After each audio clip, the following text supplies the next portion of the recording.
안녕하세요. 오늘 저희가 좀 깊이 파고들어 볼 자료는요. 루돌프 슈타이너의 1922년 강연록입니다.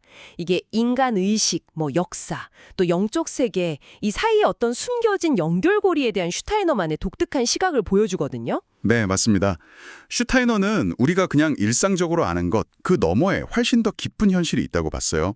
그래서 오늘 이 자료를 보면서 고대 문화가 어떻게 영적인 실체들과 이렇게 상호작용했는지, 또 그게 지금 우리 사고방식하고는 어떻게 다른지 좀 살펴볼 거고요. 아, 그 차이점이 궁금하네요. 네, 그리고 더 나아가서 슈타이너가 왜 살아있는 사고가 필요하다고 했는지, 그 핵심적인 통찰 몇 가지를 좀 얻어가는 게 목표입니다.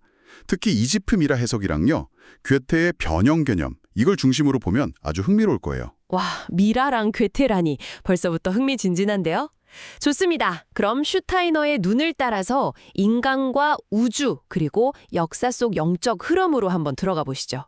그럼 먼저 슈타이너가 말하는 그 우리 의식 이면의 더 깊은 과정이라는 거 이거부터 좀 짚어볼까요? 우리가 깨어있을 때도 뭔가 계속 연결되어 있다고요? 네, 그렇죠. 우리가 의식은 못하지만 무의식적으로 계속 우주적인 활동이라든지 아니면 슈타이너가 말하는 영적 계층, 그 하이어라키 있잖아요. 아, 네네. 하이어라키. 그런 존재들과 연결되어 있다는 거예요. 예를 들면 우리 머리 조직에는 제3계층, 그러니까 앙겔로이, 아르칸앙겔로이, 아르카이 이런 존재들이 활동하고 천사 같은 존재들이요? 네, 그런 식으로 표현하죠. 그리고 가슴 조직에는 제2계층, 엑수시아이, 디나미스, 퀴리오테테스 같은 존재들이 관여한다는 겁니다. 그래서 우리가 깨어있는 동안 감각으로 세상을 인식할 때 무의식적으로는 이런 우주적인 관계들, 예를 들어 행성 간의 관계 같은 걸 내면에서 재현하고 있다는 거예요. 와, 그러니까 우리가 그냥 보고 듣고 느끼는 게 전부가 아니라는 거네요. 보이지 않는 차원에서 훨씬 더 많은 일들이 벌어지고 있다. 이런 이야기군요. 바로 그겁니다. 우리가 못 느낄 뿐이라는 거죠. 슈타이너의 시각은 그래요. 이런 영적인 연결, 이게 고대 문화에서는 더 직접적이었다. 이런 이야기도 하잖아요. 특히 이집트 미라에 대한 해석이 아주 독특하다고요. 그냥 시신 보존이 아니라면서요? 네, 이게 정말 획기적인 해석이죠. 슈타이너에 따르면요, 미라는 단순히 시체를 썩지 않게 하려는 게 아니었어요. 오히려 낮 동안 지상에서 활동할 어떤 거처를 잃어버린 특정 영적 존재들이 있었는데 네, 영적 존재요? 네, 슈타이너는 이들을 달 존재들이라고 부르기도 했는데요. 이 존재들이 지상에서 머물 집을 마련해주는 행위였다는 거예요. 미라가요. 와, 영적 존재들의 임시 거처라. 그럼 이집트 사람들은 미라를 통해서 뭘 하려고 했던 걸까요? 그 존재들이랑 뭘 하려고? 당시에 그 입문자들 있잖아요. 영적인 지식을 추구하던 사람들. 이들은 미라를 매개체로 삼아서 그 영들과 소통을 했다는 거예요.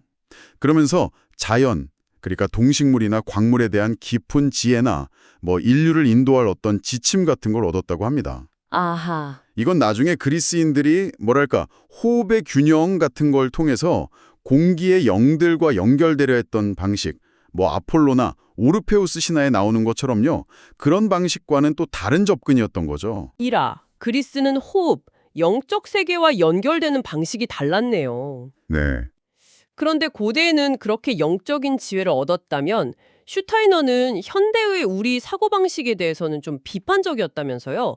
죽은 사고라고까지 했다고요? 맞아요. 아주 강하게 비판했죠. 현대의 지성주의적인 사고, 이게 마치 생명월동이 다 빠져나간 시신과 같다는 거예요. 사물을 그냥 분리하고 딱딱하게 굳어진 개념으로만 파악하려는 경향이 있다는 거죠. 뭔가 생동감이 없다는 거군요. 네, 역동성, 생명력이 없다는 지적이에요. 그럼 그 죽은 사고의 반대, 그러니까 슈타이너가 말하는 살아있는 사고는 대체 뭘까요? 어떻게 하는 게 살아있는 사고죠? 슈타이너는 그 아주 좋은 예로 괴테의 변형, 메타모르포시스 개념을 높이 평가해요. 괴테가 식물을 보면서 잎, 꽃잎, 수술 같은 게 사실은 다 하나의 근본적인 잎이 계속 모습을 바꿔가는 거라고 봤거든요. 아, 잎이 변해서 꽃잎도 되고 수술도 된다고요? 네, 그런 식의 통찰이죠. 동물의 뼈도 마찬가지예요.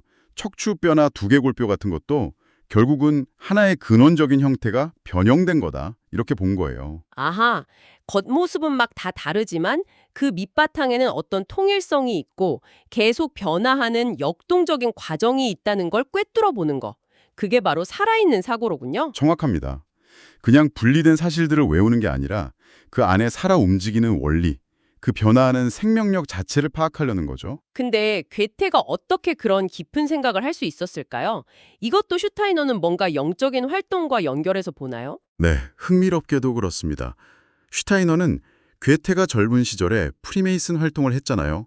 그런 의례, 쿨투스라고 부르는 그런 활동에 참여했던 것이 중요하다고 봐요. 의례 참여요? 네, 그런 의례를 통해서 어떤 영적인 흐름과 접촉을 했고 이게 괴테에게 일종의 정신적인 회춘, 그러니까 젊어지는 힘 같은 걸 주었다고 해석해요. 그 힘으로 이런 변형의 법칙 같은 깊은 통찰에 이를 수 있었다는 거죠. 와우. 그럼 마치 고대 이집트인들이 미라를 통해서 영적 존재랑 연결됐던 것처럼 괴테는 의례를 통해서 살아있는 사고의 영감을 얻는 통로를 찾았다. 뭐 이렇게 볼 수 있겠네요. 목적은 달랐겠지만요. 네, 비슷한 맥락으로 이해할 수 있습니다. 슈타이너는 여기서 한 발 더 나아가는데요. 올바르게 이해되고 잘 실행된다면 현대의 어떤 의례나 의식적인 행위들도 과거 이집트의 미라처럼 현대판 미라 같은 역할을 할 수 있다고 봤어요. 현대판 미라요? 그건 또 무슨 의미죠? 지금 시대의 어떤 물질주의에 맞서서 인류가 좀 더 도덕적으로 또 개개인이 발전하도록 돕기를 기다리는 그런 존재들이 있다고 봤어요. 슈타이너는 이들을 지구의 정령적인 존재들이라고 묘사하는데요. 네. 현대적인 의례가 바로 이런 존재들과 우리를 연결시켜주는 통로가 될 수 있다는 거예요. 그러니까 영적인 도움과 영감을 받을 수 있는 길이라는 거죠. 이야.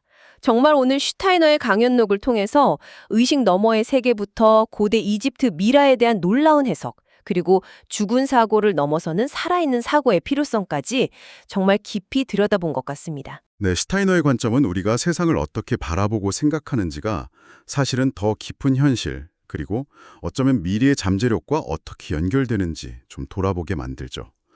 이런 역사적이고 영적인 역학을 이해하는 건 지식이나 인간의 진화에 대해 또 다른 시각을 열어줄 수 있다고 생각합니다. 슈타이너는 계속해서 우리 생각에 생명을 불어넣어야 한다고 강조했잖아요.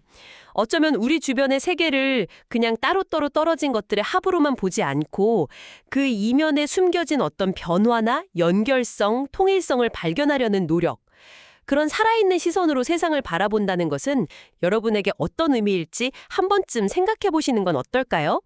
오늘 저희의 탐구는 이 질문을 남기면서 마무리하겠습니다.